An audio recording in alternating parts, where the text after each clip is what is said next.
Welcome to Love Lies Chronicles. I'd love to know what you think. Every comment helps me make the next story better. Subscribe to stay tuned. I'll never forget the moment I heard my wife tell her sister she was planning to leave me. I was standing in her parents' kitchen in Brookline, holding a pumpkin pie I'd spent 3 hours making, when Rachel's voice drifted through from the sunroom. I'm just waiting for the right moment. 27 family members were gathered in the next room for Thanksgiving dinner. They were expecting dessert. They got a different kind of truth instead. The day had started normally enough. Rachel and I drove to her parents' place on Walnut Street around noon. The Morrisons lived in one of those old New England homes that looked like it belonged in a magazine. Stone facade, actual ivy growing up the walls, the kind of house that whispered old money without saying a word. Rachel changed the moment we pulled into the driveway. It was like watching someone flip a switch. At home, she'd been quiet during the drive, scrolling through her phone, barely acknowledging my attempts at conversation. But as soon as her mother opened that front door, Rachel lit up like a stage performer hitting their mark. "Mom, happy Thanksgiving." Her voice went up half an octave.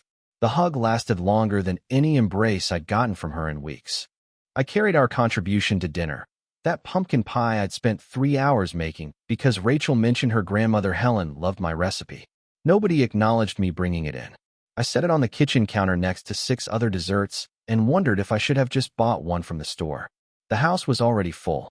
Rachel's sister Whitney was there with her fiancé, Aunt Patricia, her husband, their 2 adult kids, Grandmother Helen holding court in the best chair, cousins I'd met once or twice whose names I'd memorized from Rachel's stories, Aunt Jean, Uncle Tom, more cousins, someone's new boyfriend getting introduced around. I counted heads. 27 people, including us. Rachel immediately drifted away from me. Not obviously. Nothing I could point to and say, "Look, she's avoiding me." Just a gradual physical distance that left me standing alone in the entryway while she moved deeper into the house, pulled into conversations that seemed to have no room for me. I helped Rachel's father Robert set up extra chairs in the dining room. Good man, Robert. Built his money the old-fashioned way, worked his whole life, retired comfortable. We didn't talk much, just moved furniture and nodded at each other. "Rachel seems happy," he said at one point. I looked across the room where she was laughing with Whitney and their cousins. "Yeah, she does." He gave me an odd look, like he wanted to say something else, but Rachel's mother Margaret called us for dinner. The seating arrangement told me everything I needed to know, if I'd been paying attention. Rachel ended up at one end of the table, surrounded by her college friends who'd made the trip. I got placed at the opposite end, next to Aunt Patricia and her husband, who spent most of the meal discussing their timeshare in Florida. I watched Rachel during dinner. Really watched her, maybe for the first time in months. She was radiant, gesturing with her hands, telling some story that had everyone laughing, her whole face animated in a way I hadn't seen at home in forever. And I realized something that made my stomach drop. She was more alive in this room, without me, than she'd been in our entire apartment for the past year.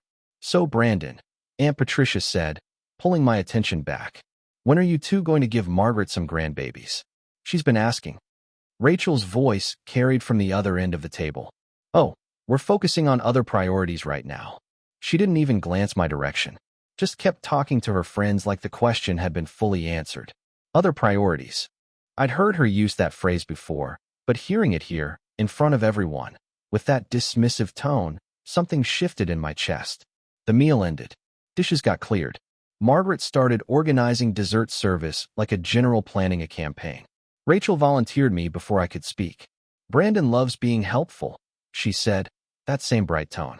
"He can bring everything out." I headed to the kitchen. It connected to the sunroom through a wide doorway, one of those open floor plans that made the whole first floor feel like one big space.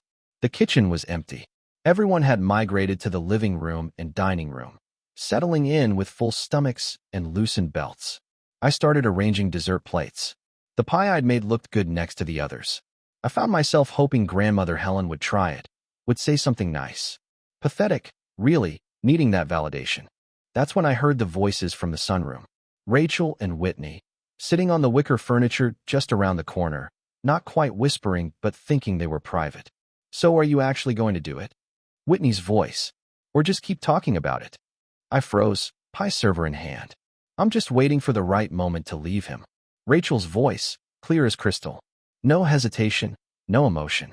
Just a statement of fact. My hand tightened on the pie server. What's the holdup? Whitney asked. You've been saying this since summer. I need everything in place first.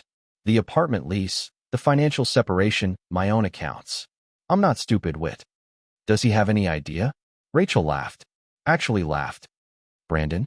No. He thinks everything's fine. He's so wrapped up in being the provider that he doesn't notice I checked out months ago. Something cold and precise clicked into place behind my ribs. Not anger, not yet.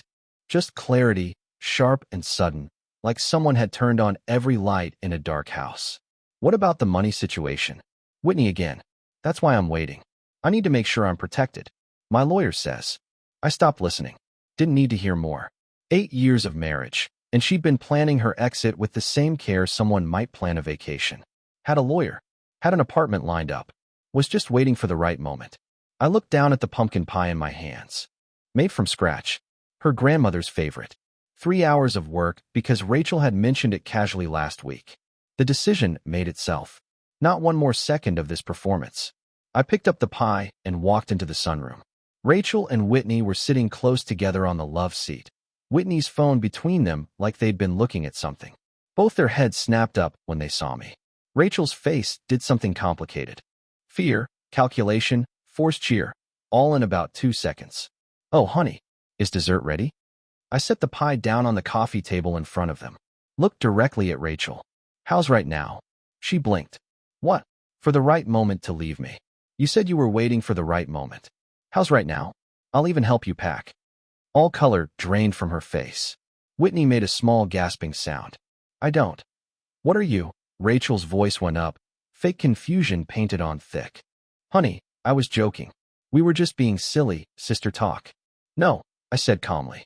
You mentioned your lawyer and your apartment lease. That's pretty detailed for a joke. Rachel's eyes darted around, looking for an escape route. You were eavesdropping? I was getting dessert. Like you asked me to. You two just weren't whispering quite enough. Whitney found her voice. Brandon, maybe you misheard. I didn't mishear anything. I looked at her, then back at Rachel. Let's go talk to your family. They should probably hear this too. No. Rachel stood up fast. We can discuss this privately. Like adults. Like you and Whitney were privately discussing how you've been planning to leave me since summer? I picked up the pie again. No. I think your family should know before dessert. I walked back toward the living room. Heard Rachel following me, her voice dropping to an urgent hiss. Brandon, please. Don't do this. We can talk about this later. Talk about what later? About how you have a lawyer. About how you're just using me as financial support until your exit strategy is ready. I stepped into the living room. 27 faces turned toward me. The conversations died out as people registered something was wrong. I set the pie down on the coffee table in the center of the room. Everyone was watching now. Aunt Patricia spoke first. Everything all right? You look tense, Brandon. I just overheard Rachel telling Whitney that she's waiting for the right moment to leave me. She's been planning it since summer. Has a lawyer. Has an apartment lease ready. I thought you all should know before dessert. The silence was absolute. Like someone had hit a mute button on the entire house. Rachel made a strangled sound behind me. That's not. You're twisting everything. I turned to look at her. Am I? Should I repeat exactly what you said? Word for word? Margaret Morrison stood up, her face pale. Rachel, is this true? He's taking things out of context. Rachel's voice pitched higher. He doesn't understand. Here's the context. I said, my voice level and clear. Whitney asked if you were actually going to do it or keep talking about it. You said, and I quote, I'm just waiting for the right moment to leave him. I need everything in place first. The apartment lease, the financial separation, my own accounts. Then Whitney asked if I had any idea, and you laughed and said I thought everything was fine because I'm too wrapped up in being the provider to notice you checked out months ago. You could have heard a pin drop. Robert Morrison stood up slowly. Rachel and Morrison Hayes. What the hell is going on? Rachel's composure cracked. You were eavesdropping. In my parents' house. I was getting dessert, I said. That you asked me to get. You just weren't careful about where you had your planning session. I was venting to my sister. Rachel's face flushed red. That's what sisters do. You were discussing your lawyer, I said. That's not venting. That's planning. Whitney stepped into the room, trying to help. Look, maybe they were having problems and I cut her off. Were we having problems, Rachel? Because this is news to me. What specific problems? Rachel opened her mouth, closed it, opened it again. Nothing came out. She couldn't articulate a single problem because she hadn't been engaged enough to have problems. She'd just been waiting. Aunt Patricia asked the question that killed any remaining doubt. So you've been lying to everyone? Including Brandon? Rachel pivoted fast. I've been unhappy. I'm allowed to be unhappy. You're absolutely allowed to be unhappy, I said. You're not allowed to lie, plan secret exits, hire lawyers, and pretend everything's fine while using me as your financial support system. Grandmother Helen's voice cut through, sharp and disappointed. Rachel, honey, this is not how we do things in this family. Margaret looked at me, her face drawn. Brandon, what do you want to do? Everyone waited for my answer. Rachel, her family, all 27 people packed into that living room. I want her to leave. Tonight. Right now? I looked at Rachel. You said you were waiting for the right moment. This is it. Rachel's mouth fell open. You can't be serious. I've never been more serious. Whitney stepped forward. You're humiliating her in front of everyone. I'm humiliating her. I turned to Whitney. She was planning to blindside me after months of lying. At least she gets to see it coming. Robert Morrison's voice was hard. The boy's right. This is cowardly behavior, Rachel. Rachel whirled on her father. You don't understand. I understand perfectly. You made commitments. You don't sneak around behind commitments. Some of the younger cousins tried to mediate. Maybe everyone should cool down. I am cool, I said. Clearer than I've been in months. Rachel wants out? She's out. Tonight. Rachel's control finally snapped. Fine. Fine. You want to do this now? I've been miserable for 2 years. 2 years, I said quietly. Interesting. That's when I paid off your student loans. $47,000. And bankrolled your photography studio that you gave up on after 6 months. That was $12,000. And covered your sister's bachelorette trip to Napa because you said family was important. That was another $3,000. The room got even quieter. Apparently, these were details the family hadn't known. Rachel's face went white, then red. You're making me sound like a gold digger. No, I'm making you sound like a liar. The gold digging is just context. Multiple people gasped. Grandmother Helen put a hand to her chest. Rachel grabbed her coat from the rack by the door. I don't have to listen to this. You're right, I said. You don't. Because you're leaving. Now. She had the coat half on when she realized. She'd driven us here in my car. The keys were in my pocket. Rachel froze, and I watched reality hit her face. Whitney moved to her side. I'll drive you, Whitney said quietly. Rachel turned back to me, one last attempt. You'll regret this. Making a scene like this. The only thing I regret is not hearing your conversation with Whitney sooner. Would have saved me making that pie from scratch. Something in her face crumpled. For just a second, I saw her realize that even the small gestures had been wasted. She tried once more. We can fix this. We can talk privately. These people don't need to be involved. You involved them when you lied to them for months. Every Sunday dinner where you played the happy wife. Every time you let them think we were building something. You involved all of them. Margaret Morrison stepped forward. Her voice was steady but sad. Rachel, I think you should go. You need to think about what you've done. Rachel's shock was visible. Mom, you heard me. This is shameful. Go. Rachel and Whitney left. The door closed behind them with a soft click that seemed impossibly loud. 25 people sat in stunned silence. I stood in the middle of it all, the pumpkin pie sitting on the coffee table like nothing had happened. Aunt Patricia broke the silence. Well, that was the most interesting Thanksgiving we've had in years. Nervous laughter rippled through a few people. Robert Morrison crossed the room to me, a bottle of whiskey in hand. Let's talk. Just us. We moved to his study. He poured 2 glasses, handed me one, and sat down heavily. How long did you know? I found out when you did. About 10 minutes ago. Robert studied me. What are you going to do? Divorce. Immediately. I won't be manipulated. He nodded slowly. Good. You have more spine than I gave you credit for. No offense. None taken. I needed to find it. Robert offered legal contacts, names of attorneys he respected. Margaret knocked and came in, her eyes red. Brandon, I'm sorry. I had no idea she was like this. Neither did I said. Or maybe I did and didn't want to see it. What do you need? I need to go home. Alone. Start making calls. Robert shook his head. Take the guest house out back. Stay tonight. You shouldn't be alone in your house when she comes back for her things. I accepted the offer. It made sense. The guest house was small but comfortable, and I didn't want to face our apartment yet. The rest of the evening passed in a strange blur. People came by to offer support. Grandmother Helen squeezed my hand and told me I'd handled myself with dignity. Aunt Patricia hugged me and said half the women at dinner were impressed by my backbone. By 8 o'clock, I was in the guest house, door closed, finally alone. That's when my phone started buzzing. The first message came at 8:15. You humiliated me in front of my entire family. Then another. This is unforgivable. You had no right to air our private business. Everyone is texting me asking what happened. My mother won't even talk to me. I read them all. Didn't respond. Just watched them come in, one after another. By 9 o'clock, the tone changed. Okay, maybe I handled this wrong. We both said things we didn't mean. Can we please just talk about this like adults? I was confused. I wasn't really going to leave. Whitney talked me into saying those things. I set the phone down and made myself coffee in the guest house kitchenette. The messages kept coming. Please answer me.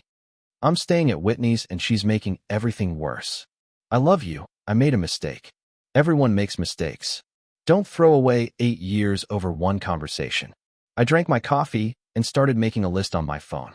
Every instance I could remember of Rachel positioning herself as the victim. Every time she'd made me feel like I was the problem for having reasonable expectations. Every time she'd dismissed my concerns while demanding I support her latest project. The list got long fast. By 10 o'clock, the messages shifted again. You know what? This is partially your fault. You've been emotionally distant for months. I felt neglected. If you had paid more attention to me, I wouldn't have been venting to Whitney. You created this situation. I read that last one 3 times. I created this situation by not paying enough attention while I was paying her student loans and funding her hobbies and covering her sister's trips. My phone rang. Unknown number. I answered without thinking. You destroyed Thanksgiving. Whitney's voice, angry and sharp. My mother is crying. I destroyed it. I kept my voice level. Or Rachel destroyed it months ago when she started lying. She was going through something. Women are allowed to have doubts. Having doubts and hiring a lawyer while pretending everything's fine are different things. You ambushed her in front of everyone. No, I made public what she was planning to do privately. At least she got to see it coming. She deserves another chance. She had 8 years of chances. She used them to plan her exit. We're done. You're being cruel. I'm being honest. Maybe you should try it with your sister sometime. I hung up and blocked Whitney's number. 10 minutes later, another call. Different number. Brandon? It's Melissa, Rachel's friend from college. I heard what happened. Rachel is devastated. She should be. She got caught. Maybe there's more to the story than you heard. I heard her tell Whitney she's been planning to leave me since summer, has a lawyer, and thinks I'm too stupid to notice. What context makes that acceptable? She's been struggling with feeling valued in the relationship. Then she should have talked to me, not her lawyer. Marriage is work. Don't you think you should work on this? I did work on it. For 8 years. While she worked on her exit strategy. I'm done working. You're making a mistake, Brandon. My only mistake was not listening sooner. I ended the call politely, but firmly. Block that number too. At 11, my phone rang again. This time I recognized it. Margaret Morrison. Brandon, it's Margaret. Are you okay? I'm fine. Processing. I want you to know Robert and I support your decision. I sat up straighter, surprised. I appreciate that. I raised her better than this. I'm ashamed of her behavior. Thank you for saying that. She called me crying, saying you won't answer her. There's nothing to say. She wants me to convince you to talk to her. What do you think I should do? Margaret was quiet for a moment. I think she made her bed. I think she lied to all of us. And I think you deserve better than someone who treats marriage like a business arrangement to exit when convenient. My throat tightened. Thank you. You're still family to us, Brandon. Whatever happens next. You remember that. After we hung up, I sat in the quiet for a long time. Then I pulled out my laptop and started documenting everything. The student loans I'd paid off. The photography studio investment. The monthly expenses I'd covered while she found herself. her minimal financial contributions to our household. I made spreadsheets, gathered bank statements, built a timeline. Around midnight, I called my brother's friend who was a divorce attorney, left a voicemail outlining the basics. At 2:30 in the morning, one last text came through. Unknown number. I know I messed up. I know I hurt you. But we took vows. Doesn't that mean anything? I stared at that message for 5 full minutes. Thought about the vows we'd taken. Thought about her hiring a lawyer while I was baking her grandmother's favorite pie. I typed my response carefully. You're right. We took vows. I kept them. You hired a lawyer while I was making pie from scratch for your grandmother. Those vows meant something to me. They were a checklist item for you. Don't contact me again. All communication goes through attorneys. I hit send, blocked the number, turned off my phone completely. Then I went to bed and slept better than I had in months. Morning came early. Robert knocked on the guest house door at 7 with coffee. How'd you sleep? Better than I expected. Margaret made breakfast if you're hungry. I should probably head home. Face the apartment. Robert nodded. For what it's worth, you did the right thing. Hard thing, but right thing.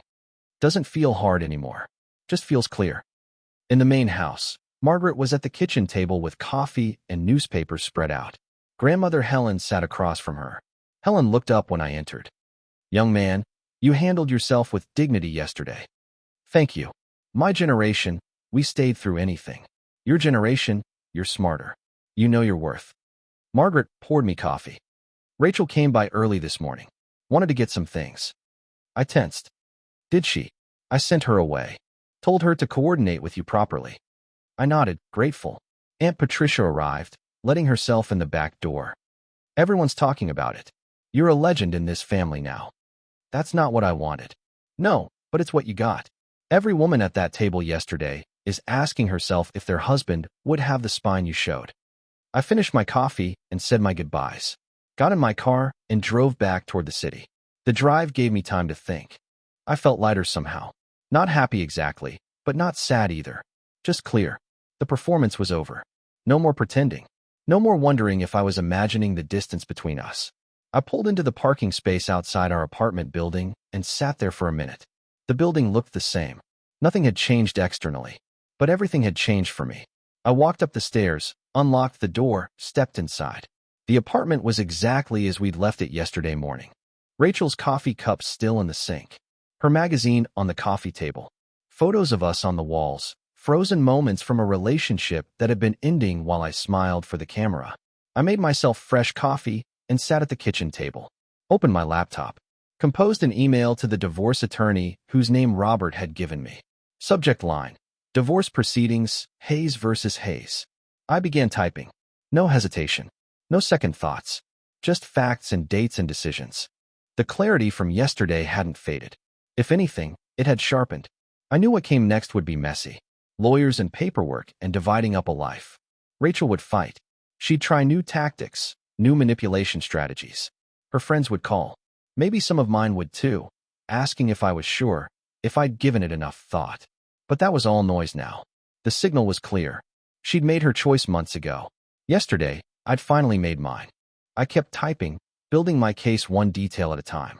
Every fact documented, every conversation recorded, every decision made with absolute clarity. And honestly, I was better off. 2 days later, I met with the attorney Robert had recommended. Sharp woman named Jennifer Caldwell, corner office in downtown Boston overlooking the harbor. She listened to everything without interrupting, took notes in quick, efficient strokes. You have witnesses to her statements, she said when I finished. That's valuable. And these financial records you've compiled are excellent. Will any of that matter? Massachusetts is an equitable distribution state. The court considers who contributed what. Your documentation of paying her debts, funding her business ventures, covering household expenses while she contributed minimally, that all matters. She leaned back in her chair. But I have to ask, are you absolutely certain? Once we file, there's no easy way back. I'm certain. She studied me for a moment, then nodded. All right then, let's get started. We spent 2 hours going through everything. She explained the process, the timeline, what to expect. Massachusetts required a year's separation before no-fault divorce, but we could file for fault based on irretrievable breakdown. Given the circumstances, she recommended that route. Your wife will be served papers within a week, Jennifer said as I was leaving. That's when things typically get difficult. People react unpredictably when served. I thanked her and left. Took the tea back to my apartment, the city moving around me like nothing had changed. But everything had changed, at least for me. Rachel tried calling that evening. I didn't answer. She left a voicemail. We need to talk about the apartment and our things. You can't just ignore me forever, Brandon. I texted back through the attorney's office number Jennifer had set up. All communication through counsel. You'll be receiving paperwork shortly. 3 days later, my phone rang at midnight. Unknown number. Against my better judgment, I answered. You actually filed. Rachel's voice, small and shocked. I got served papers today. Yes. How could you do this without even talking to me? You hired a lawyer without talking to me. You planned to leave without talking to me. I'm just being efficient. That's different. How is it different? Silence on the other end. Then, quieter. I never thought you'd actually go through with it. I know, I said. That was always the problem. You never thought I'd have boundaries. We can still fix this. No, we can't. Goodbye, Rachel. I hung up and blocked that number too. The weeks that followed had a strange rhythm. Work continued. Life continued. I packed up Rachel's things when she coordinated through her attorney to pick them up. Stood in our apartment, my apartment now, and watched it become more mine with each box that left. Grandmother Helen called one evening in early December. I wanted to apologize, she said. For what? For not seeing what was happening. For not saying something sooner.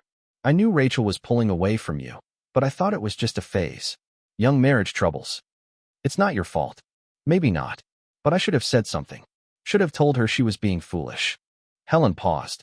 That pie you made was delicious, by the way. I had 2 slices. I smiled. Thank you. You're going to be fine, Brandon. Better than fine. You're going to find someone who deserves you. After we hung up, I sat in the quiet apartment and realized she was right. I was going to be fine. The hard part wasn't the divorce proceedings or the paperwork or even the loneliness. The hard part had been living with someone who'd checked out while I kept trying. That was over now. Everything else was just details. The following Tuesday, someone knocked on my apartment door around 6 in the evening. I opened it to find Aunt Patricia standing there with a bottle of wine and a tired smile. I hope you don't mind the intrusion, she said. But I figured you could use some company that isn't a lawyer or your ex-wife's drama. I let her in. She looked around the apartment with interest, taking in the empty spaces where Rachel's things used to be. Place looks better already, she said, setting the wine on the counter. Got glasses? I poured us both some. We sat in the living room, the city lights starting to glow through the windows. I wanted to tell you something, Patricia said after her first sip. About Thanksgiving. What you did took guts, but it was also kind. Kind. You could have let her blindside you. Could have woken up one day to find her gone and a note on the table. Instead, you gave her the same courtesy she wasn't planning to give you. You let her see it coming. I hadn't thought of it that way. You also gave her family the truth. Margaret called me yesterday. She's been beating herself up, wondering what she missed. But you know what? Now she knows. Now everyone knows who Rachel really is. That's a gift, even if it doesn't feel like one. Doesn't feel like much of a gift. Patricia laughed. No, I suppose not. But here's what I know about marriage. I've been married 32 years. Had rough patches. Really rough. There were times I wondered if we'd make it. She set her glass down. But the difference between a rough patch and what you had. In a rough patch, both people are trying. They're fighting to stay together even when it's hard. What Rachel was doing. That wasn't trying. That was planning. She said I was emotionally distant. Of course she did. People who check out always find a way to make it the other person's fault. Makes them feel better about their choices. Patricia looked at me directly. You weren't perfect, I'm sure. Nobody is. But you didn't hire a lawyer in secret. You didn't line up an apartment while pretending everything was fine. You were present. She was performing. We talked for another hour. She told me about her marriage, the hard years and the good ones. Told me about her daughter's divorce, how different it had been. Mutual, sad but respectful, both people acknowledging it hadn't worked. That's how adults do it, she said. Not with secret plans and lies. Rachel never gave you that chance. When she left, she hugged me at the door. You're going to be okay, Brandon. Better than okay. And someday you'll look back on this and realize it was the best thing that ever happened to you. Just takes time to see it. After she left, I cleaned up the wine glasses and realized she was right. I was already okay. Not healed completely, but okay. The anger had faded. What remained was just clarity and a strange sense of freedom. The man who'd carried a pie into that sunroom was gone. The man sitting here now understood his worth. And that man wasn't settling ever again. Dear listeners, that's our ending. If it resonated, subscribe to support the channel. See you next time.